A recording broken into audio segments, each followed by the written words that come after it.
अनाथ बहनों को मिला राजा महाराजाओं से भरा परिवार। वो देखो बिबेका, हिमानी, वो दूर महल दिखाई दे रहा है। देखो कितना आलीशान है और कितना चमचमा रहा है। मेरा तो बहुत बड़ा सपना है कि मैं बस एक बार इस महल के अंदर चली जाऊं। हम तीनों और इस महल के अंदर? सपने देखना छोड़ दो। हम जैसे अनाथ गरीब लड़कियों को इस महल में जाने का मौका कैसे मिलेगा? लेकिन तुम्हें पता है, नानी कहती थी कि हमारी माँ कहीं ना कहीं इस महल से जुड़ी हुई है, लेकिन पूरी बात तो मुझे भी नहीं पता। अरे तुम लोग भी ना, अरे महल के अंदर नहीं जा सकते पर महल के आसपास तो भटक सकते हैं ना। चलो चलते हैं। तीनों ही बहन उस बड़े से राजमहल के बहुत बड़े दरवाजे के बाहर खड़ी होती है। बाप रे, इस राजमहल के बाहर तो इतने सारे सेनापति खड़े हैं, ये तो हमें हरगिज अंदर नहीं घुसने देंगे। अब तीनों ही अनाथ बहनें उस राजमहल को दूर से टुकुर टुकुर देखती हैं और कुछ देर बाद अपने मिट्टी के घर में देर शाम वापस लौटती हैं। तभी एक दिन उनके घर पर उनके गांव की सरिता काकी आती हैं। सुनो मेघना, जरा मेरा एक काम कर दो। दरअसल मेरी तबीयत कुछ ठीक नहीं है और ये कुछ जड़ी बूटियां हैं जो मुझे राजमहल में पहुंचानी है महारानी के पास। तो क्या तुम मेरे बदले जाकर ये जड़ी बूटियां राजमहल में पहुंचा दोगी? हाँ हाँ काकी, क्यों नहीं, लाइए आप ये जड़ी बूटियां मुझे दे दीजिए, मैं बड़े ही सुरक्षित तरीके से इसे राजमहल में पहुंचा दूंगी। अब जड़ी बूटियों को मेघना को सौंप के सरिता वहां से चली जाती। तभी मेघना की तीनों बहनें कहती हैं, दीदी अब तो तुम उस राजमहल के अंदर जाओगी ना, हम भी चलें आपके साथ, इसी बहाने हमें भी राजमहल देखने का मौका मिल जाएगा। हाँ हाँ क्यों नहीं, एक काम करो, ये थोड़ा थोड़ा जड़ी बूटी तुम दोनों भी अपने हाथ में ले लेना और वहां पर ऐसा कहना कि हम तीनों के पास अलग अलग जड़ी बूटी है, ताकि हम तीनों को अंदर जाने का मौका मिले। अगले दिन सुबह तीनों ही बहनें अपने हाथों में जड़ी बूटियों को लेकर राजमहल में जाती हैं। तभी राजमहल के बड़े से दरवाजे पर कदम रखते ही वहां के सेनापति अपने त्रिशूल को आगे करते हुए कहते हैं, ए लड़की, कौन हो तुम और इस तरह से राजमहल में क्यों घुसती जा रही हो? सेनापति जी, आप हमें गलत समझ रहे हैं। दरअसल हम तो यहाँ पर महारानी के लिए जड़ी बूटियाँ लेकर आए हैं। कैसी जड़ी बूटी, दिखाओ जरा। ये देखिए, ये रही जड़ी बूटियाँ। ठीक है, जाओ अंदर। अब तीनों अनाथ बहनें अपनी जिंदगी में पहली बार उस राजमहल के अंदर कदम रखती हैं। अब जैसे जैसे तीनों बहन राजमहल की तरफ बढ़ती हैं कि तभी वहां पर लगे आलीशान गमले, फूल, फुआरे को देखकर कहती हैं, मेघना दीदी, ये देखिए, ये कितने बड़े बड़े फूल, गमले, और वो देखिए वहां पर पानी का फव्वारा कितना प्यारा लग रहा है। अभी तो हम राजमहल के अंदर भी नहीं गए और महल के बाहर का नजारा इतना सुंदर है, तो अंदर से ये राजमहल कितना सुंदर होगा। अब तीनों बहन फिर से एक बहुत बड़े दरवाजे के सामने पहुंचती हैं, जहां पर दो दासियां रूपावती और राम प्यारी खड़ी होती हैं। वह दासियां तीनों को रोकते हुए कहती हैं, अरे अरे रुको, ऐसे कैसे अंदर घुसी जा रही हो, क्या काम है? वो दरअसल महारानी के लिए जड़ी बूटियां लेकर आए थे, तो वही देना था। अच्छा लाओ इधर दो और जाओ यहाँ से। ये जड़ी बूटियां महारानी को हम खुद दे देंगे। पता नहीं कहाँ से कोई भी राजमहल में घुसा चला आता है। अब दोनों दासियां तीनों बहनों के हाथों से जड़ी बूटियां लेकर उनको राजमहल से बाहर भेज देती हैं। अरे कैसी दासियां थी, हमें तो राजमहल के अंदर घुसने भी नहीं दिया। लगता है हमारा तो सपना ही रह जाएगा इस राजमहल को अंदर से देखने का। अब तीनों ही बहन निराश होकर अपने घर लौट आती हैं। अब अगले दिन फिर से जब तीनों बहन जड़ी बूटियां लेकर राजमहल में जाती हैं, तो सेनापति जड़ी बूटियों को देखकर उन्हें राजमहल के अंदर घुसने देते हैं। और जब वो और आगे चलकर जाती हैं तो वो देखती हैं कि इस बार राजमहल के अंदर घुसने वाले दरवाजे के पास कोई भी दासियां नहीं खड़ी हैं। अरे ये राजमहल की दासियां राम प्यारी और रूपावती कहाँ हैं? वो आज तो यहाँ पर खड़ी ही नहीं है। अरे तुम सोच क्या रही हो, इससे अच्छा मौका हमें राजमहल के अंदर घुसने का दोबारा कभी नहीं मिलेगा। चलो यही मौका अच्छा है राजमहल के अंदर घुसने का। अब तीनों ही बहन राजमहल के अंदर घुसती हैं, जहाँ वो देखती हैं कि बहुत ही बड़े बड़े कमरे हैं। तीन तीन महारानियां हैं, महारानियों के बच्चे, जिन्होंने इतनी सुंदर सुंदर महारानियों जैसे कपड़े पहने हुए हैं। तभी वहां हर्षवर्धन महाराज की बेटी लक्ष्मणती उन तीनों लड़कियों को देख कर कहती है, आप तीनों कौन हैं और इस तरह राजमहल के अंदर क्या कर रही हैं? वो महारानी के लिए जड़ी बूटी लाए थे। कौन सी महारानी के लिए? महारानी अहिल्या या महारानी नीवंती या गीतांजलि महारानी? ये जड़ी बूटियां आप किसके लिए लाई हो? तभी वहां पर हर्षवर्धन का बेटा दक्षराज आता है। लक्ष्मणती, मेरे अनुमान से ये जड़ी बूटी अहिल्या महारानी के लिए है, तुम इन्हें उनके कक्ष में लेकर जाओ। अब लक्ष्मी तीनों को अहिल्या महारानी के कक्ष में लेकर आती है। आ गए तुम तीनों, क्या तुम वही हो जो मेरे लिए जड़ी बूटियां लेकर आती हो? जी अहिल्या महारानी, हम अपने गांव से आपके लिए जड़ी बूटियां लेकर आते हैं। ठीक है, अब आप तीनों मिलकर इस जड़ी बूटियों को उस जाफर के तेल में मिला दीजिए और मेरे पैरों की मालिश कर दीजिए, क्योंकि मालिश करने वाली आई नहीं है राजमहल में। अब अहिल्या महारानी के कहने पर वो तीनों बहन जड़ी बूटियों में तेल मिलाती हैं और तीनों ही बहन अहिल्या के शरीर पर मालिश करने लगती हैं।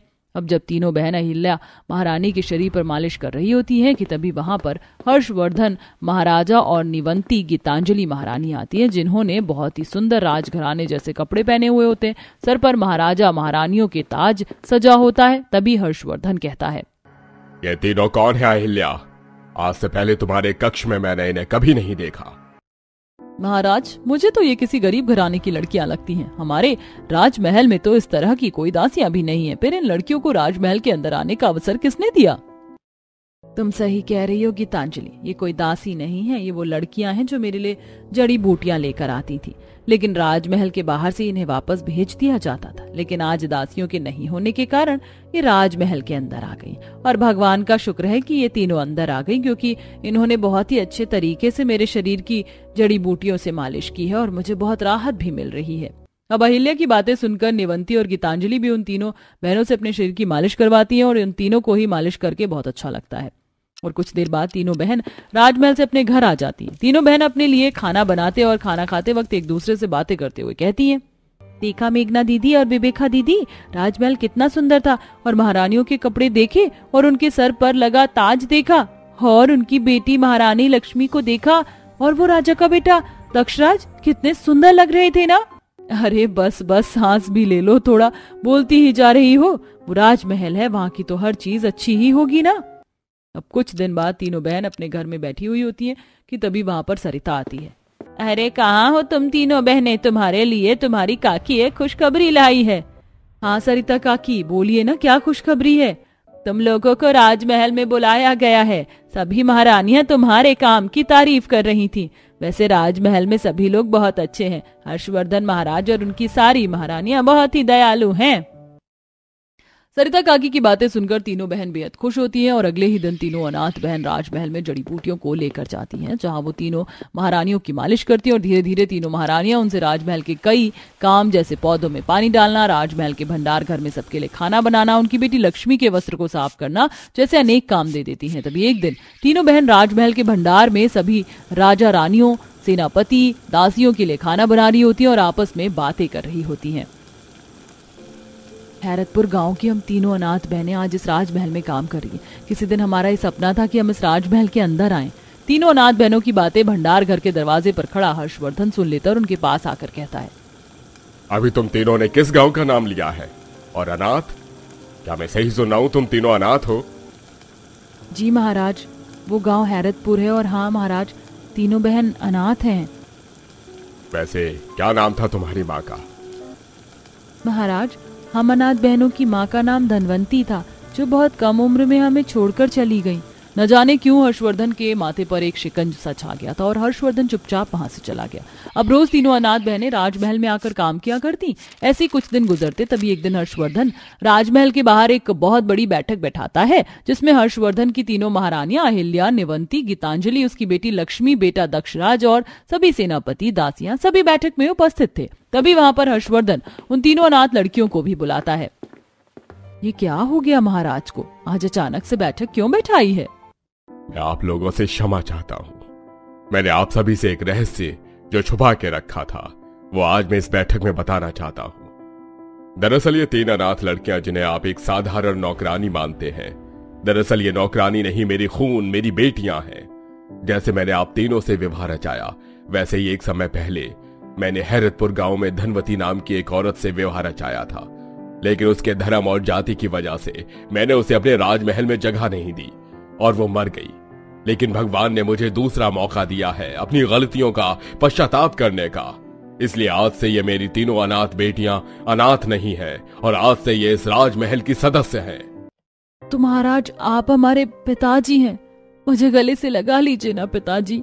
हर्षवर्धन अपनी तीनों अनाथ बेटियों को गले से लगाता है। इसके बाद तीनों ही बहनें अब अनाथ नहीं थी। उनके सर पर उनके पिता हर्षवर्धन का हाथ था। अब वह राजमहल में अपनी खुशहाल जिंदगी बिता रही थी और उनका राजमहल में रहने का सपना अब सपना नहीं, हकीकत बन चुका था। कावेरी का बड़ा बेटा नवीन शहर की शेफाली नाम की लड़की को अपने लिए पसंद करता है। वहीं कावेरी छोटे बेटे के लिए गांव की लड़की को पसंद करती है और मुहूर्त देखते ही वो दोनों बेटों की शादी एक ही मंडप में करवा देती है और दोनों बहू का एक साथ गृह प्रवेश करती है। आखिरकार मेरे घर की दोनों लक्ष्मी आ चुकी हैं। अब मुझे किसी बात की चिंता करने की कोई जरूरत नहीं है। क्यों शेफाली बहू, दिव्या बहू? जी माँ जी, आपने बिल्कुल ठीक कहा। अरे जेठानी जी, आपने घूंघट नहीं किया। नई बहू को मुंह दिखाई से पहले अपना चेहरा नहीं दिखाना चाहिए। ये क्या तुम गांव से आते ही गांव जैसी बातें करने लग गई हो? मैं शहर की हूँ और मुझे घूंघट वगैरह शोभा नहीं देता। ये सब गांव के अड़ंगे तुम ही करो। अरे अरे, तुम दोनों की तो घर में अंदर आने से पहले ही लड़ाई शुरू हो गई। वैसे शेफाली बहू, दिव्या बिल्कुल ठीक कह रही है। अभी घर में मुंह दिखाई की रस्म भी होगी तो तुम घूंघट कर लो। नहीं माँ जी, मुझे कोई घूंघट नहीं करना। और उतनी पब्लिक मुंह देखने आएगी जो मेरी शादी में भी आई थी। उन्हें पता नहीं है क्या कि शादी मुझसे ही हुई है? तो चुपचाप बिना नाटक के मुंह दिखाई का शगुन दे देंगी। जेठानी जी, आपको माँ जी से इस तरीके से बात नहीं करनी चाहिए थी। हाँ शेफाली, माँ से माफी मांग लो। ओके, आई एम सॉरी माँ जी।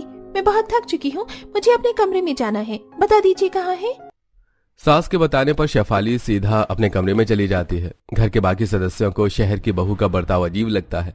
अगले दिन दोनों बहू की पहली रसोई होती है, जहां गांव की बहू 5 बजे ही उठकर घर की सफाई करके पहली रसोई का खाना तैयार करने लगती है। शहर की जेठानी अभी तक सो रही थी। तभी दिव्या के आरती करते ही घर के सारे लोग उठकर पीछे पीछे आ जाते हैं। आरती कुंज बिहारी की, श्री गिरधर कृष्ण मुरारी की, गले में बैजंती माला, बजावे मुरली मधुर बाला। वाह वाह बहू, तुम कितना कोयल की तरह मीठा गाना गाती हो। अरे माँ जी, जेठ जी, आप सब आ गए? हाँ, आना ही पड़ा। तुम गाती ही इतना अच्छा हो। हम सब आ गए, लेकिन तुम्हारी जेठानी अभी तक सो रही है, वो भी कानों पर तकिया लगाकर। कोई बात नहीं, वो थक गई होंगी, लेकिन लेट उठने से आदत और दिन दोनों खराब हो जाता है। आप सब आरती ले लीजिए, फिर मैं जेठानी जी के पास जाती हूँ। हम साथ में अपनी पहली रसोई शुरू करेंगे। मैंने तो बना लिया है, पर जेठानी जी भी बना लेंगी ना, तब हम खाना परोस देंगे। अरे वाह, क्या बात है, तुम तो बहुत तेज निकली। सब तैयार कर लिया। हमारे गांव की बहू अच्छी तो खूब है। सभी आरती ले लेते हैं और तैयार होने चले जाते हैं। वहीं दिव्या जेठानी को जगाने जाती है तो लड़ पड़ती है। अरे क्या है तुम्हें, चैन से सोने नहीं दे सकती क्या? अब यहाँ मेरे कमरे तक पहुँच गई हो। जेठानी जी, साथ में शादी हुई है तो साथ में पहली रसोई करते हैं ना। मैं आपके लिए रुकी हुई थी। कोई जरूरत नहीं है मेरे लिए रुकने की, तुम जाओ यहाँ से। ये सुन दिव्या चली जाती है, पर कुछ देर में शेफाली भी तैयार होकर आ जाती है और बस मीठा बनाकर शगुन कर देती है। कुछ देर बाद सब खाना खाते हैं। वाह छोटी बहू, तुमने खाना तो बहुत अच्छा बनाया है, लेकिन हलवे में इतनी मिठास नहीं है, थोड़ी कम मिठास है। वो इसीलिए माँ जी, क्योंकि मैंने हलवे में चीनी नहीं डाली, शुगर फ्री डाला है, जिससे कम कैलोरीज होती हैं। डायबिटीज कंट्रोल होगी और अब से मैं ख्याल रखूंगी। अरे वाह बहू, ये जो मैंने सोचा ही नहीं, तुम भी बहुत स्मार्ट हो। शहर की बहू जो हो, वैसे छोटी बहू तुम्हें ये पता था? नहीं माँ जी, लेकिन जो जेठानी जी कह रही हैं, उसके लिए हम गांव में गुड़ का इस्तेमाल करती हैं। इससे ज्यादा शुगर नहीं बढ़ता। अच्छा। अरे दिव्या, जरा अपने हाथ की बनी सीताफल की सब्जी देना। जी लीजिए। सब खाना खा लेते हैं और दोनों बेटे ऑफिस चले जाते हैं। 2 दिन बाद शहर की बहू दहेज में आए रोटी मेकर से सास को रोटी बनाकर देती है, जिससे तुरंत सास को बदहजमी हो जाती है। अरे बड़ी बहू, तू ये कैसी रोटी बनाकर ला रही है? सब्जी से ज्यादा मैंने रोटी ही खा ली और बदहजमी जलन सी शुरू हो गई है। अरे माँ जी, आज मैंने रोटी मेकर में रोटी बनाई है। तभी तो मेरे ऐसा हो रहा है। 2 दिन से छोटी बहू रोटी बना रही थी ना, मुझे वैसी ही रोटी खाने की आदत है। अरे राम, मेरे तो जलन हो रही है बहू, और खाना भी नहीं खाया। अरे जेठानी जी, मैंने आपको कहा था ना कि ये रोटी मत खिलाइए माँ जी को। आप पानी पी लीजिए माँ जी, मैं आपको तवे की रोटी लाकर देती हूँ। फिर देवरानी तवे पर रोटी फुला फुलाकर सास को गर्मा गर्म रोटी देती है। वाह बहू, तेरे हाथ की रोटी कितनी नरम और अच्छी है, इससे मुझे पेट में गैस नहीं बनती है। ओहो, आप लोगों के भी ड्रामे ना। ऐसे ही दिन गुजरते हैं। कभी गांव की बहू अपने सूझबूझ और गांव के तौर तरीके से घर के सभी लोगों का दिल जीत लेती है, तो कभी कभी शहर की जेठानी घर के लोगों का अपने मॉडर्न और समझदारी से दिल जीत लेती है। लेकिन सास को गांव की बहू काफी ज्यादा पसंद थी, एक दिन सास का दराती से पालक काटते समय हाथ कट जाता है और खून रुकता ही नहीं है। तभी शेफाली घबराकर डॉक्टर को फोन करती है। अरे राम रे, हाथ कट गया रे। ओ माय गॉड, आपके हाथ से तो बहुत ज्यादा खून निकल रहा है, ये बंद ही नहीं हो रहा। हेलो डॉक्टर, आप जल्दी से घर आ जाइए। हे भगवान, माँ जी के हाथों से इतना खून निकल रहा है। जेठानी जी, आपको सबसे पहले खून रोकना चाहिए था। कोई बात नहीं, मैं ही कर देती हूँ। दिव्या अपनी साड़ी का पल्लू फाड़ कर सास के हाथ के खून को साफ करती है और छत से एलोवेरा तोड़कर उसका जेल निकाल कर सास के हाथ पर लगा देती है और पल्लू से लपेट देती है। इतने में डॉक्टर आ जाता है। अरे दिव्या, तुम पागल हो क्या? कुछ भी चीज लाकर अपनी साड़ी से माँ जी का हाथ बांध दिया, कहीं कोई इन्फेक्शन हो गया तो? आपने क्या बांधा है? डॉक्टर साहब, मुझे नहीं पता था ऐसा कुछ हो जाएगा। मैं बस खून रोकने के लिए एलोवेरा जेल और कपड़ा बांधा है। अरे ये तो आपने बिल्कुल ठीक किया है शेफाली जी, आपको डरने की बिल्कुल भी जरूरत नहीं है। आपकी देवरानी ने बिल्कुल सही किया है। ऐसा तरीका गांव में आजमाया जाता है। ये दवाई खा लेना और ये ट्यूब लगा लेना, आप ठीक हो जाओगी। हाँ, अच्छा मैं चलता हूँ। देखा बहू, गांव की बहू कितनी समझदार है। तेरा तरीका भी ठीक था, पर जल्दी की समझदारी इसने दिखाई है। हाँ, आपको तो हमेशा अपने गांव की बहू ही अच्छी लगती है। मैं पागल हूँ ना? मैं भी तो डॉक्टर को ही बुला रही थी ना, लेकिन आपको तो इसके नुस्खे ज्यादा पसंद है। आगे से मैं कुछ करूंगी ही नहीं। शेफाली सुनाकर वहां से चली जाती है। इसी तरह दोनों बहू के बीच गांव वर्सेस शहर के काम करने की बहस चलती रहती है। एक बार तो शेफाली वॉशिंग मशीन में कपड़े धो रही थी। उसके आगे कम टाइम में ही दिव्या ने हाथ से कपड़े धोकर सुखा दिए थे। और फिर 2 महीने बाद सास बहू के रिसेप्शन की दावत करती है, जहां दोनों बहू के मायके वाले आने वाले होते हैं।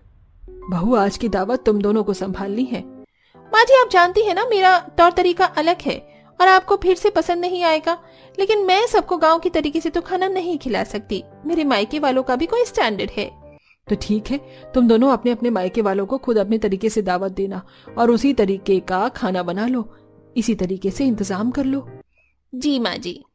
तो एक बहू चूल्हे पर, दूसरी बहू गैस पर खाना बनाना शुरू करती है। गांव की बहू गांव का देसी खाना बनाती है। शहर की जेठानी बाहर से खाना ऑर्डर करके कुछ चाइनीज बनाकर ड्रिंक वगैरह बनाकर तैयार करती है अपने गेस्ट के लिए। वो 3-4 टेबल पर बिठाकर दावत खिलाती है। वो लोग अपने आप खाना लेकर कम खाना खाकर डस्टबिन में भी डाल रहे थे। जेठानी जी, आपके तो सारे मायके वाले कुर्सी टेबल पर बैठे हैं, मैं अपने मायके वालों को खाना कैसे खिलाऊं? बहू, जैसे तुम गांव में करते थे वैसा कर लो। हाँ माँ जी, और जमीन पर बैठकर दावत खिलाना तो बहुत अच्छी बात होती है। इससे खाना भी बर्बाद नहीं होगा, क्योंकि देखिए ना, जेठानी जी के मायके वाले अपने आप खाना ले रहे हैं पर खाना डस्टबिन में डाल रहे हैं। दिव्या फटाफट दरी चादर बिछाकर अपने गांव के लोगों को जमीन पर बिठाकर दावत देती है, जिससे खाना बर्बाद नहीं होता और वो अच्छे से भी खाते हैं। अरे मौसी, और खाना दो ना। बस कर अंशु, कितना खाना गिराएगा? अच्छे से खा। वैसे दिव्या, तुमने नीचे खाना बिठाकर खिलाने का फैसला सही किया है। तुम्हें तो पता है ये शहर जैसा प्रचलन अपने गांव में नहीं है। लोग खड़े होकर ठीक से नहीं खा पाते। जमीन पर बैठकर अच्छा रहता है और अच्छा हुआ इसे मैं साथ में खिला पा रही हूँ। ये तो है। वहीं दूसरी तरफ शहर की बहू के रिश्तेदार। अरे संथन जी, आपने बहुत अच्छा इंतजाम किया है और मेरी बेटी ने खाने में बाहर का खाना रखा, जिससे कि हमें बहुत पसंद आया। ये गांव का लिट्टी चोखा कोई नहीं खाता हमारे में। हाँ पापा, पर ये बात यहाँ के लोगों को समझ ही नहीं आती है ना। अच्छा समधन जी, हम चलते हैं। दोनों बहू के मायके वाले दावत खाकर चले जाते हैं। तब शेफाली, देखा माँ जी, हर तरफ आपकी शहर की बहू गलत नहीं होती है। टेबल वगैरह का इंतजाम नहीं करती तो लोग हमें गरीब समझते। आखिर हमारा भी तो कोई स्टैंडर्ड है ना। लेकिन माँ जी, जमीन पर बिठाकर दावत खिलाना बहुत पुरानी प्रचलन है। अरे मेरे गांव की बहू वर्सेस शहर की बहू, तुम दोनों अपनी अपनी जगह ठीक हो। उस दवाई वाले दिन भी और आज भी और रोटी वाले दिन भी। अलग बात है कि मुझे रोटी मेकर की रोटी से गैस बन जाती है, पर तुम दोनों ने अपनी तरफ से सब कुछ सही किया है। खुश रहो और अपने बीच से ये गलतफहमी हटा दो कि सास किसी एक बहू को पसंद करती है। बाकी आज की दावत तुम दोनों ने बहुत अच्छी की है, लोग तारीफ कर रहे थे। सच माँ जी? ऐसा कहते ही दोनों बहू सास को गले लगा लेती है और कावेरी अपने गांव और शहर की दोनों बहू के साथ खुशी खुशी रहने लगती है।